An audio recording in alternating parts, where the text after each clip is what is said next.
Hello students, I am Aanchal Sehgal, your science teacher from Good Luck High School.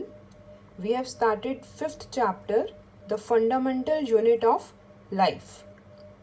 Some things we have already done, like what is a cell made up of, unicellular organisms, multicellular organisms. These topics we have covered. Today we will do features in cell. See, there are some features in cell like plasma membrane, nucleus, cytoplasm. So today we will start with plasma membrane. Plasma membrane को cell membrane भी कहते हैं. ये आपके book के page number 59 पे given है. Okay, plasma membrane क्या होता है?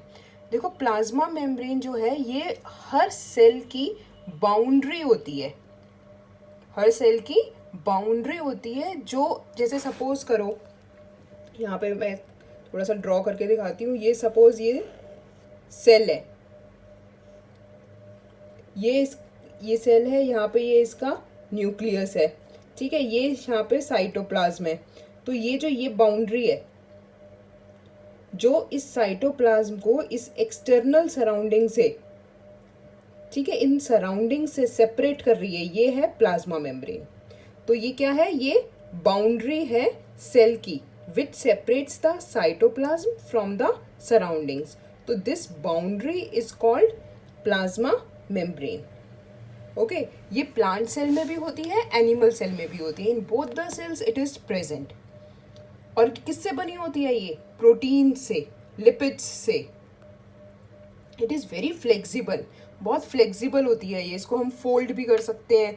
ये अगर ये suppose if it is broken, अगर ये टूट गई तो इट कैन बी रीयूनाइटेड, दोबारा से जुड़ जाती है. ओके, और जो प्लाज्मा मेम्ब्रेन होती है it is selectively permeable membrane. अब सेलेक्टिवली परमिएबल क्या होता है?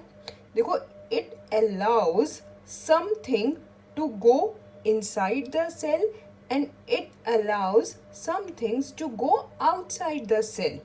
कुछ चीज़ों को ये अलाउ करती है कि वो सेल के अंदर चले जाएं. सब चीज़ों को नहीं अलाउ करती. ओनली सम थिंग्स, सिर्फ कुछ चीज़ों को अलाउ करती है कि ये सेल के अंदर जाएं, और कुछ चीज़ों को अलाउ करती है कि सेल के जो बाहर जा सके. सब चीज़ों को सेल के बाहर नहीं जाने देती है. ओके, तो इट इज़ सेलेक्टिवली परमिएबल. क्या है ये? सेलेक्टिवली परमिएबल है. अब प्लाज्मा मेम्ब्रेन में से मूवमेंट भी होता है सब्सटेंसेस का. कैसे होता है? देखो, देयर आर टू प्रोसेसेस. एक तो है डिफ्यूजन और एक है ऑस्मोसिस. अब डिफ्यूजन क्या होता है और ऑस्मोसिस क्या होता है? प्लाज्मा मेम्ब्रेन में ना, ये जो ये प्लाज्मा मेम्ब्रेन है इसमें पोर्स होते हैं, होल्स होते हैं छोटे छोटे से. तो उनके थ्रू मूवमेंट होता है सब्सटेंसेस का. डिफ्यूजन है. डिफ्यूजन में क्या है? इसमें ट्रांसपोर्ट होता है या एक्सचेंज होता है गैसेस का.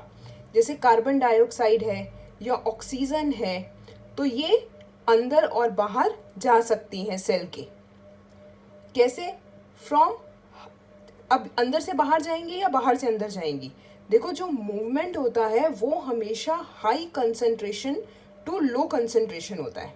मतलब जहाँ पे उसकी कंसंट्रेशन ज़्यादा है वहाँ से मूवमेंट होगा, जहाँ पे कंसंट्रेशन लो है वहाँ पर हमेशा हाई टू लो मूवमेंट होगा. कभी भी लो से हाई में नहीं होगा जो मूवमेंट होगा गैसेस का.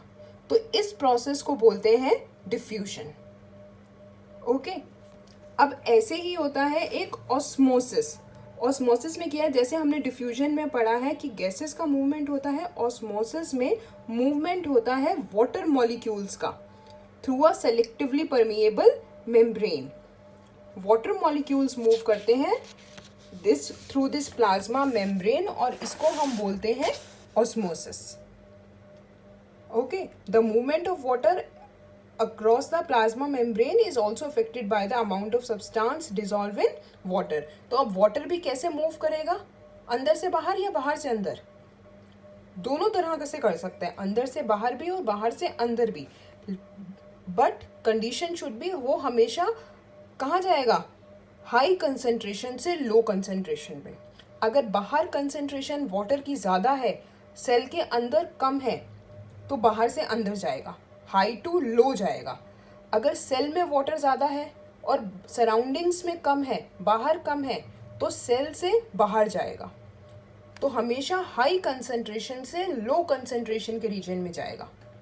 ऑस्मोसिस में भी यही है कॉन्सेप्ट और डिफ्यूजन में भी यही है। हमेशा जो मूवमेंट होता है सब्सटेंसेस का, वो कैसे होता है, from high concentration to low concentration. अब देखो नेक्स्ट क्या है, what will happen if we put an animal cell और a plant cell into a solution of sugar और सॉल्ट। अगर हम एनिमल सेल को या प्लांट सेल को शुगर सॉल्यूशन में या सॉल्ट सॉल्यूशन में डाल देंगे तो क्या होगा।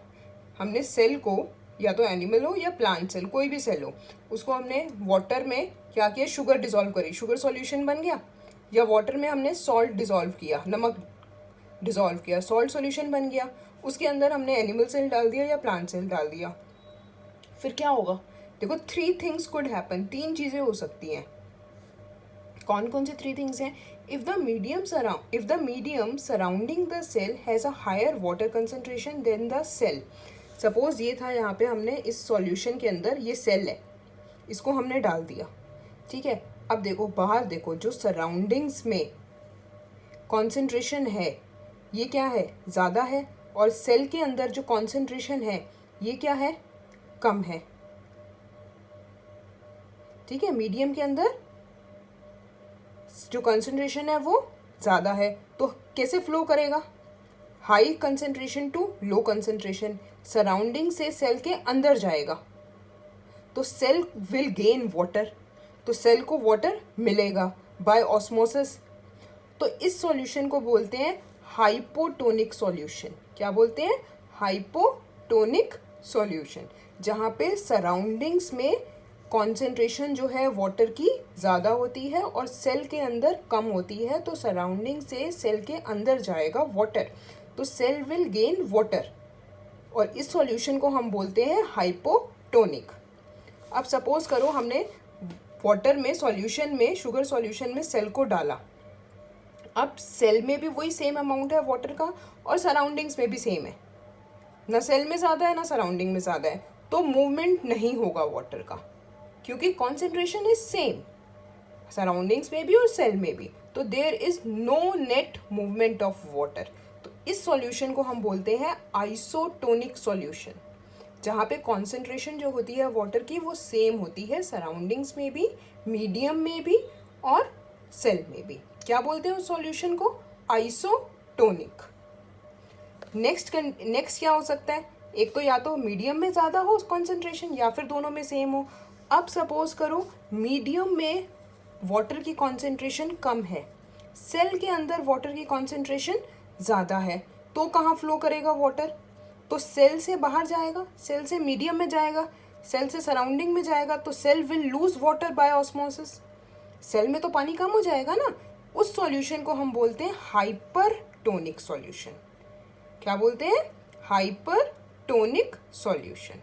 तो दीज 3 थिंग्स कुड हैपन अगर हम एनिमल सेल या प्लांट सेल जो है शुगर सॉल्यूशन में या फिर सॉल्ट सॉल्यूशन में डालेंगे। तो इस सेल की जगह हम आप कुछ भी यूज़ करके देख सकते हो, रेजिन्स आप डाल के देख सकते हो, किशमिश या एग डाल के देख सकते हो, तो ये इनमें से कुछ ना कुछ कोई ना कोई चीज़ होगी, या तो सेम होगी कॉन्सेंट्रेशन, या ज़्यादा होगी या कम होगी।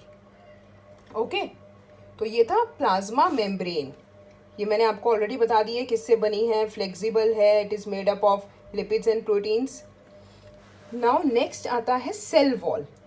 सेल वॉल क्या है, देखो सेल वॉल जो है ये सिर्फ प्लांट सेल्स में होती है, एनिमल सेल में cell wall is absent. Okay, और ये आउटर मोस्ट कवरिंग होती है प्लांट सेल्स की। प्लाज्मा मेम्ब्रेन के बाहर भी एक कवरिंग होती है, उसको हम बोलते हैं सेल वॉल, और ये एनिमल सेल्स में नहीं होती। ये किसकी बनी होती है, it is made up of cellulose, और it is very strong, rigid, और ये नॉन लिविंग होती है। It is not a living thing, it is a non living.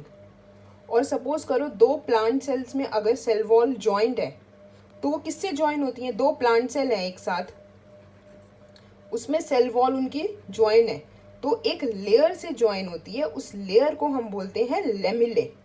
क्या बोलते हैं? लेमिले। ओके, अब सेल वॉल करती क्या है? सेल वॉल वही है, इट परमिएबल होती है और it allow substances of different sizes. कुछ सब्सटेंसेस को ये अलाउ करती है। ये सबसे इम्पॉर्टेंट, ये सेल वॉल जो होती है ये सेल को शेप देती है। It gives definite shape to a cell, strength देती है सेल को, मजबूती, strength. Okay, and it is made up of cell wall, cellulose. Cell wall जो है, cell wall is made up of cellulose. Okay, nucleus we will do in the next class. So today we have discussed cell wall and plasma membrane. Nucleus we will do in the next class. Thank you.